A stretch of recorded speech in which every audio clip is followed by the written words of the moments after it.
Hey everybody, just kind of want to do a demo today of what my dirt hole sets look like.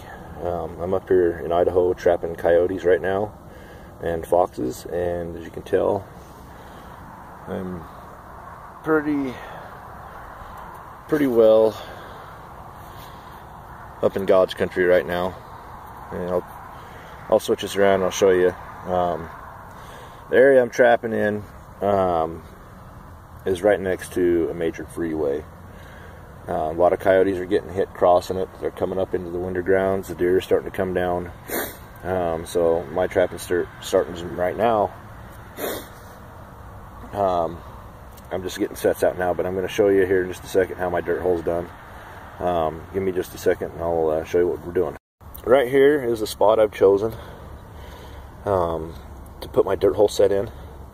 I thought about doing a flat set here, but there's a lot of coyote sign in these trees, and as you can see, it's just nothing but elms. Coyotes and deer come through here, a lot of grouse. Down there you can see the major freeway and town that I live in. Right over there is where I'll be setting cat traps in December. So basically it's pretty arid, it's pretty desolate.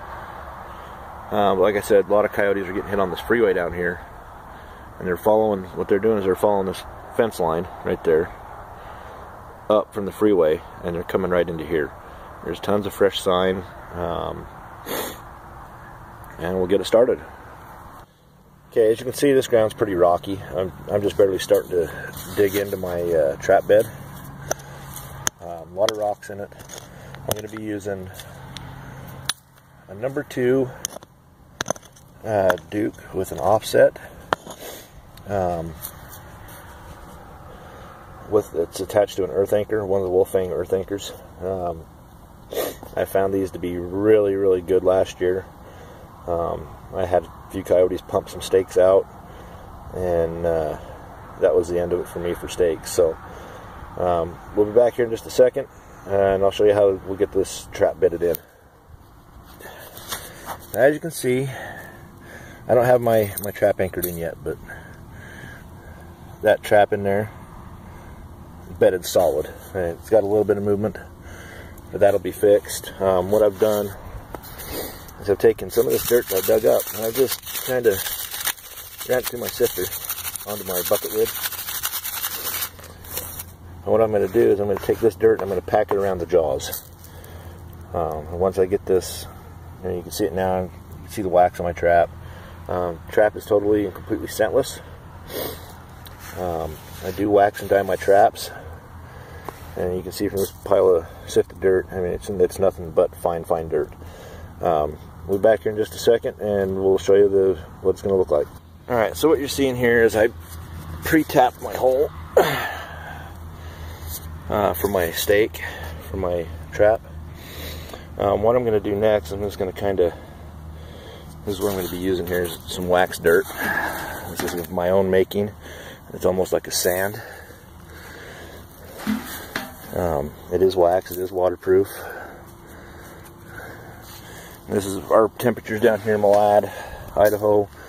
I've been getting down in the high 30s, low 30s at night. As you can see there, I still got my hole for my driver. Our temperatures get down here to freezing at night, and to prevent my traps from freezing down, I use wax dirt, and I'll also use antifreeze, but I'm not going to be using antifreeze at this time because it's not a real hard freeze yet. So bear with us here, we'll be right back. Alright, okay, so I've got my driver in here, and you'll notice that I've driven it quite a ways down. That's a 2 foot, or actually 3 foot long driver, and I've driven it in all 2 feet. The purpose for that is these Wolfang earth anchors. What you're going to do is you want to give it a little tug.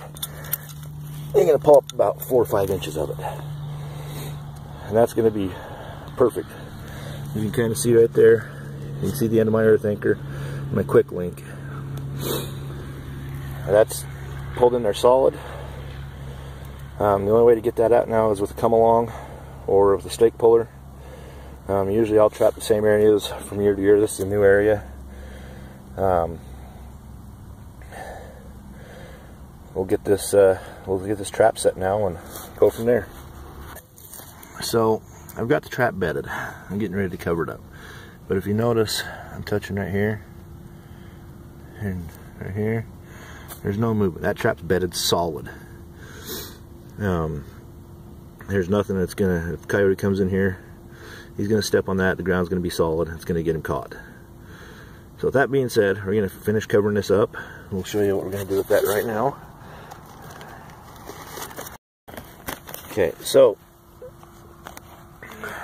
as you remember, this is the trap. I got it bedded solid. So what I do normally, I take coffee filters. They're cheap, they're biodegradable, and there's no fuss, no muss. You just throw it over after your trap's locked into that ground tight, and you sprinkle your dirt over it. So here, we'll show you. We're gonna put some of this wax dirt right there.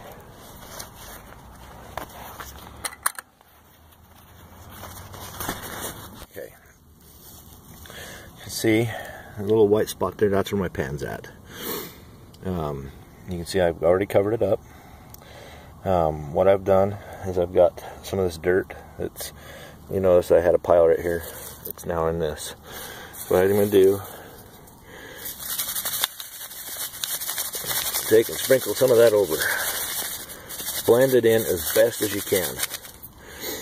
I might dump some of this on the side just to kind of keep the trash and debris from piling up. You don't want a real thick coating. You just want to blend that in. Something like that. Here, and just kind of pat it down. Feel like I need some more. I've always got what's left on my bucket lid here. That'll run back to the sifter. Don't be afraid to get it all around. I mean, like I said, you want to blend this set in. So, that being said, take out the big chunks here. Kind of see what I've done so far. You know, I've still got to do some blending, but okay. That's all blended in. That trap is set. All I've got to do is do my dirt hole now. Okay. That's my dirt hole right there. You guys kind of see it. I mean, it's about 8 inches down. I just took one of my drivers, slammed it in there about 8-10 inches, and reamed that hole out because I want that thing deep. I want this coyote working this set, and I want him working it hard to get to that bait. So you kind of see there, I haven't completely blended the set in yet, but once I get done putting the bait in and everything, I'll reblend it and I'll give you guys a final look at it. I've got my dirt hole all baited in. It's kind of got a catty smell to it right now. I'm using what one of my trapping friends out there in Wyoming, Pete Petrie. You can also find his videos here on YouTube. I'm using his bait that he specially makes. It's called government bait. I don't know what all's in it, but it catches the hell out of the coyotes and the cats. But I'm also using a gland lure, a bobcat gland lure called E2. This one's specially made by another trapping friend right here in Idaho, about 30 miles away. He especially makes it. It catches the cats as well. I want a kind of catty scent to it. There's bait in there. They're gonna come in. They're gonna smell that. They're gonna smell the bait and hopefully get caught in this. So bear with me here. I'm gonna hurry and blend this in, and we'll get right back with you. All right. So as you can see, I blended it in. I've added a few stepping guides here because I'm trying to tell this coyote where I want him to walk. Right there is my pan. I'm telling that coyote, that rock there, the stick, the open area right here, and those rocks, that I want you to step. I'm telling this coyote I want him to step right there, okay? Rocks, guide sticks. I'll put a guide stick in here right now. And it doesn't have to be anything grand. You know, I mean, it can be that simple right there. It's all blended in. You can see that There's a dirt hole there. Something's been digging around. The softest spot is right there where that low spot is, and that coyote will step in there. Alright guys, give us, I really appreciate doing these videos for you guys, giving you guys tips and everything. Subscribe to my channel, give us a like, if there's something you want us to, see us do, or that you want to learn something about, drop a comment, we're happy to do that for you guys. Alright guys, we are out of here, out of time. We got more traps to set. We will see you on the flip side.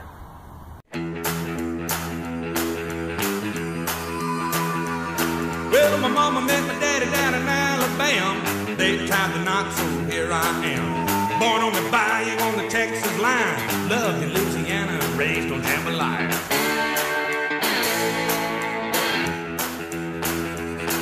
Well, before I could walk, I had a guitar in my hand. By the time I could talk, I had my